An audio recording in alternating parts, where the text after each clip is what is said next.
Hello everyone, on behalf of Physics Made Easy Quota, myself Diljit Kaur is going to have a physics lecture on the chapter ray optics. In this lecture, we are going to understand the few concepts about the chapter regarding reflection through spherical surfaces, what is a lens maker formula, what is about thin lens formula, and reflection of light through a prism. We already learned about the spherical lenses in the part number 1 of this chapter.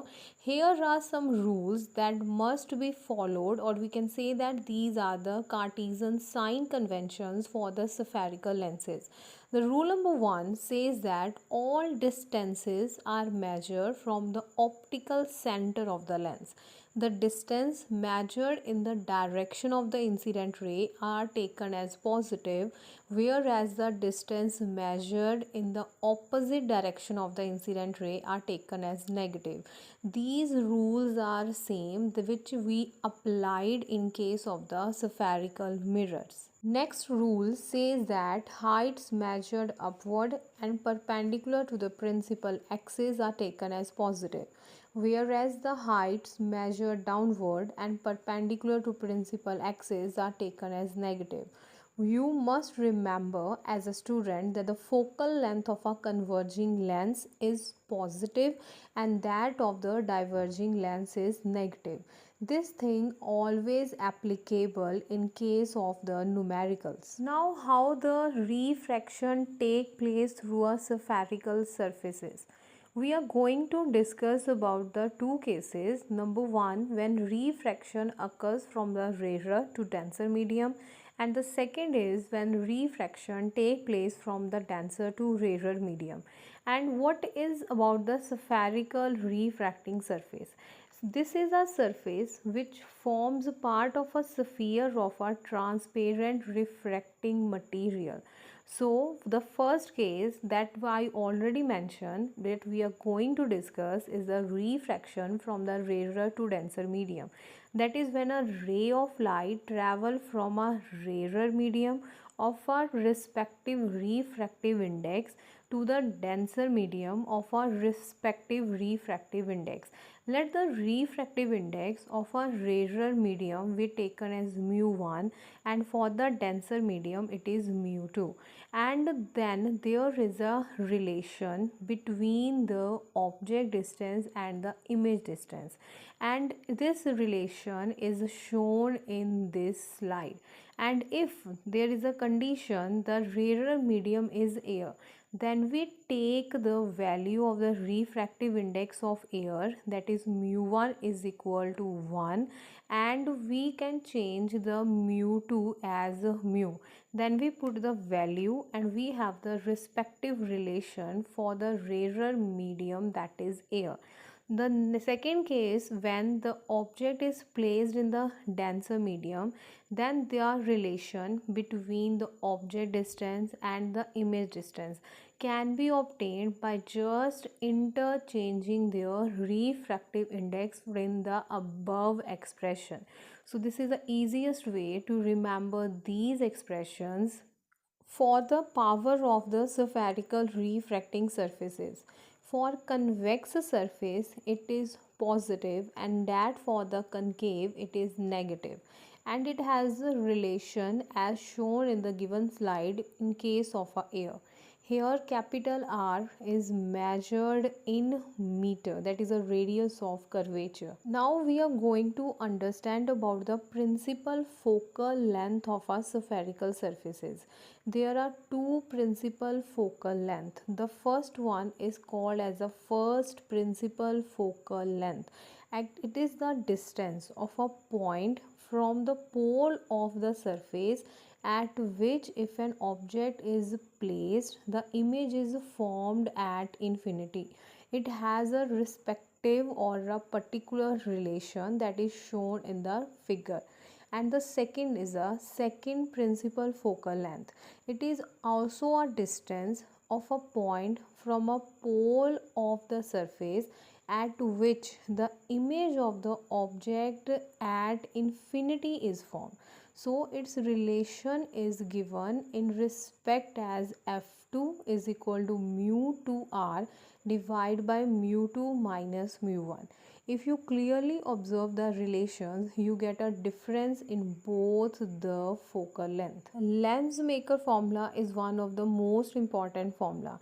This formula gives a relation between the refractive index, radius of curvatures, and it also relates the focal length to all these things.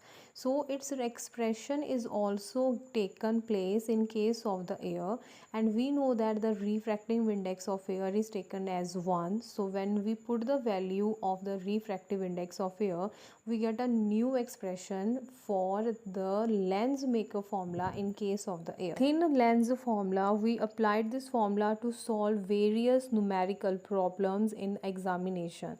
This formula gives relation between the object distance, image distance, and the focal length of a spherical lenses of small aperture. Now the magnification or a linear magnification in case of spherical lenses. It is a ratio of the size of the image to the size of the object.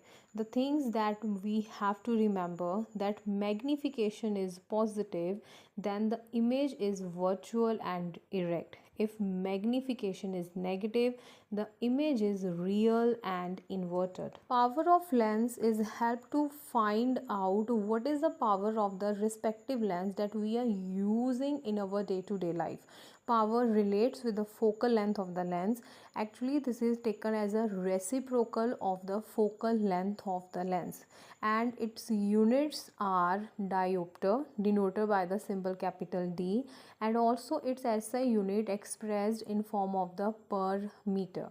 1 diopter is the power of the lens whose principal focal length is 1 meter, and here is also a expression of the power in terms of the radius of curvature of a spherical lenses. Prism. Now we are going to talk about prism. We all have seen a prism, but how the refraction take place through the prism is most important topic that comes to our mind. First of all, take a prism and place it on a white sheet. Draw its boundaries and name the vertices as A, B and C. Let a incident light falls on a prism and then it go inside it, and then it comes out, and the ray that is coming out is known as the emergent ray. And as we know that when a light enters from one medium to another, the refraction take place. So when an incident light falls on a boundary or between the air and the glass, then the bending of the light take place inside it, and because of the bending the light get deviated, and suppose and the angle of deviation is taken as delta. After getting refracted from the two ends, that is from the two surfaces AB and the AC, the light comes out, and that ray is known as the emergent ray.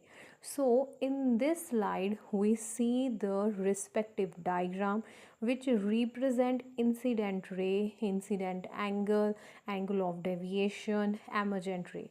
So when a ray of light is refracted through a prism, the sum of the angle of incidence and the angle of the emergence, that is taken as I2 in this case, is equal to the angle of the prism capital A and the angle of the deviation.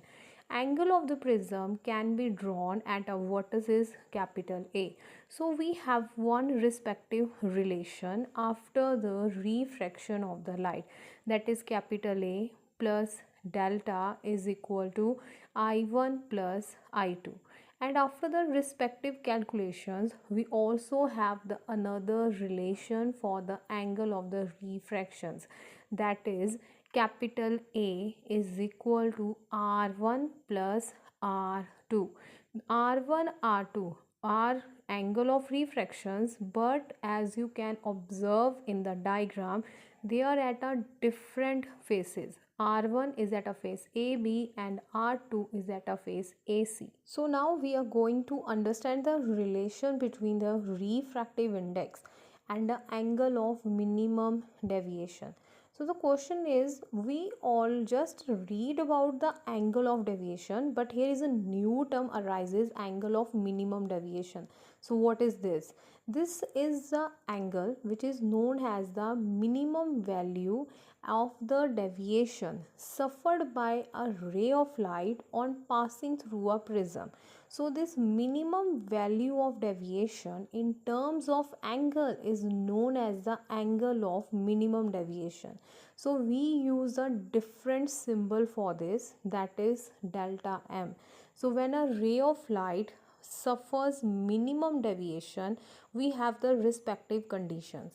The conditions are the I1 is equal to I2, that is the angle of incidence is equal to angle of the emergence, and also R1 is equal to R2, that is the refraction angles must be equal to each other. Then we have the minimum deviations.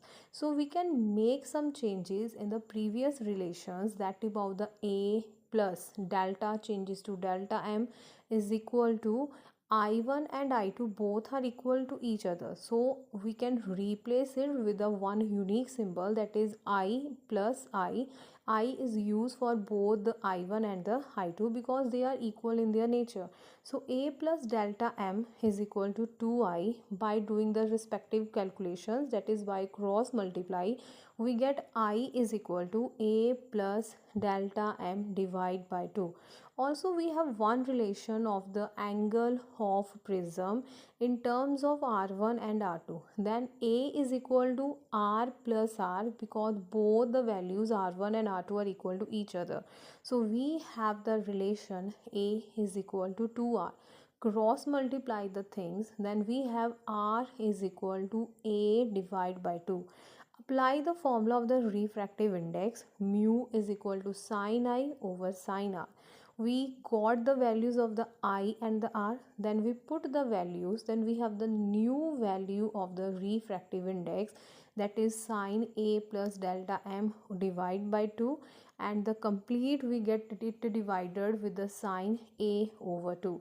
So this relation is actually the relationship between the refractive index and the angle of minimum deviation. Next is the relation that is important for the examination point of view, that is the deviation produced by a prism of a small angle. In this expression you can clearly observe that there is no role of the angle of incidence. After this topic, we are coming to the next most beautiful topic, that is the dispersion.